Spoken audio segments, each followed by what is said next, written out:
Each Monday here on NFL Live, we'll put a spotlight on the high school football coach of the week. This week, the Rams have selected Melvon James from Inglewood High School. Coach James took over a team that went 0-10 prior to his arrival, but he helped turn the program around, finished the 2019 season with a 12-1 record. I don't know if John Gruden's aware that Cam Newton has another nickname. Yep, and it's Damn Newton. Mina, how do we say Cam Newton's name on this show? Cam Damn Newton's gonna run the ball. Damn Newton. First thing we said when we saw him was, damn, that's a quarterback? We talking about Cam Damn Newton. He run past your secondary at 260. You like, damn, he fast. Cam is Damn Newton.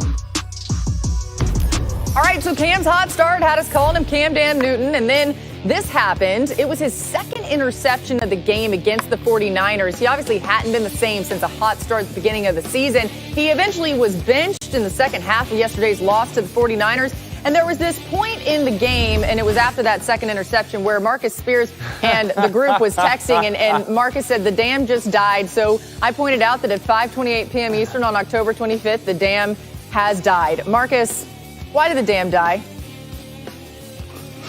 Because I can't attribute damn to that. Damn is supposed to be used as a term of endearment. You guys know that. I use the word a lot. My mom doesn't even like that I use it, but I tell her I'm grown, even though she still says, I'll put these hands on you, boy. Listen, Cam, and the way he was balling, I put the damn on the name because he was supposed to keep that trend going.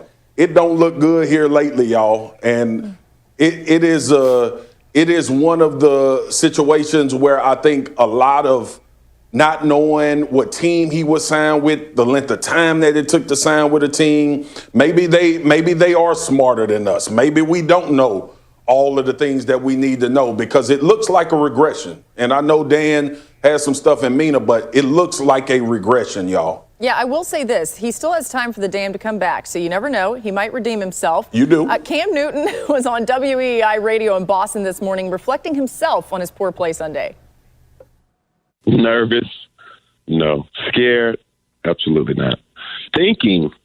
Now that's something that I could, probably finger point. And I have to get better, and I'm adamant about it. The keys to win has always been protect the football. And here I am, I have yet, or we as an offense have yet to play a turnover-free game.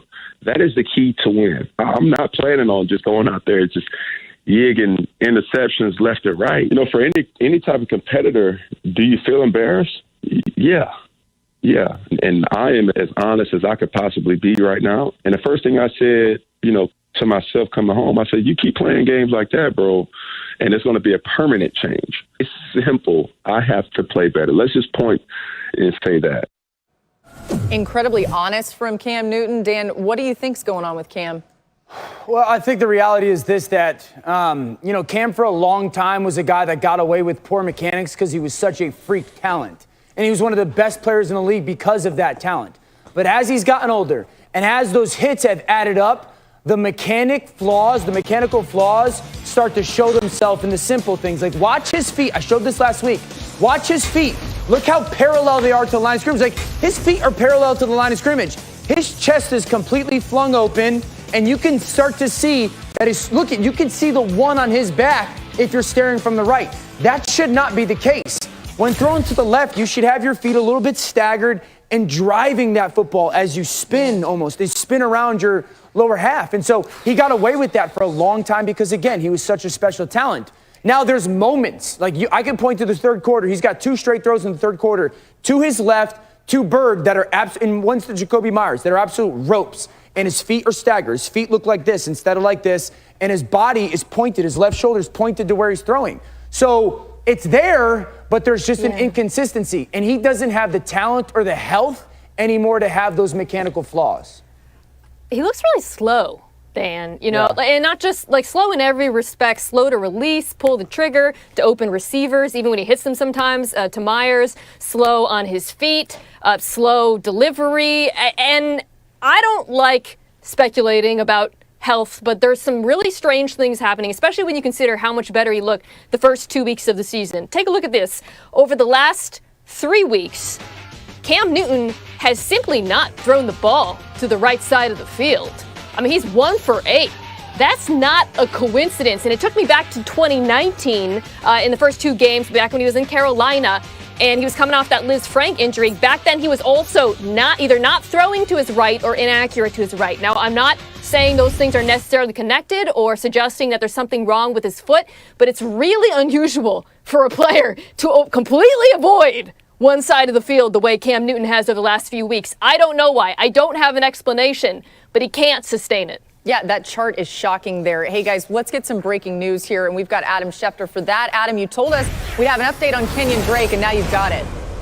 Yeah, Laura, we said he might miss some time, and it looks like he's going to miss a few weeks. That's what I was told. Expecting to miss a few weeks with a tear of the ligament in his ankle. The Cardinals are treating it like a high ankle sprain. I think this is actually good news considering, because when he walked off the field last night, he heard a pop in his ankle, and the pop was that there was concern that it could be a torn ligament. That's what it is, but it's not a season-ending injury. At least it's not viewed that way at this point in time. He is expecting to miss a few weeks, and that means that while he's sidelined, Chase Edmonds becomes the featured back in Arizona. He thrived in the role last night, but that is the news that just came in moments ago. Kenyon Drake expected to miss a few weeks. Yeah, a guy like Drake who's been so riddled with injuries so many times in his career, I'm glad it's not more serious than that. Thanks so much, Shefty, for that. We'll see you on Monday Night Countdown.